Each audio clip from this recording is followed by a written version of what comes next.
Now, to our good news story. At a time when the entire nation is going through turbulent times due to COVID resurgence, several NGOs are stepping up to help the poor.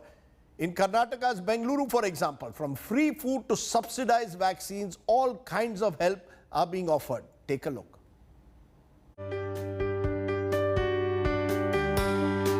At this community college in Bengaluru, people are waiting for their turn to get COVID jabs.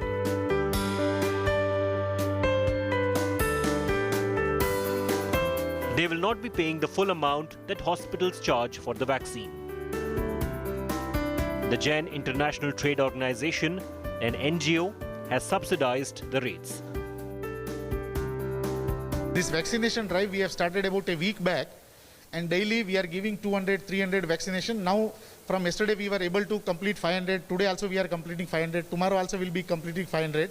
And we are able to achieve 3,100 vaccination for the youth between 18 to 44. We are taking at some Y price and we are giving at subsidized X price to the, apart from the caste and this thing, anybody can pre-register and come and take the vaccination. At the city railway station, another NGO is busy providing food for close to 1,000 people. Daily wage workers, porters, drivers are among the beneficiaries.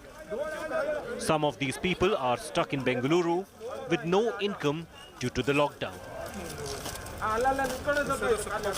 The day one lockdown जब से शुरू हुआ है तब से हम police कर्मियों को, सफाई कर्मियों को और अब से पिछले सेकंड लॉकडाउन से हम रेलवे स्टेशन पे आगंतुकों आने जाने वाले यात्रियों को हम सुबह का नाश्ता प्रोवाइड करवा रहे हैं और शाम का भोजन दे रहे हैं.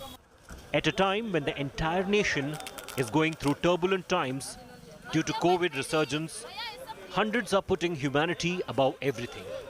It is this spirit that will see us through the worst of the pandemic. With Nolan Pinto in Bengaluru, Bureau Report, India Today.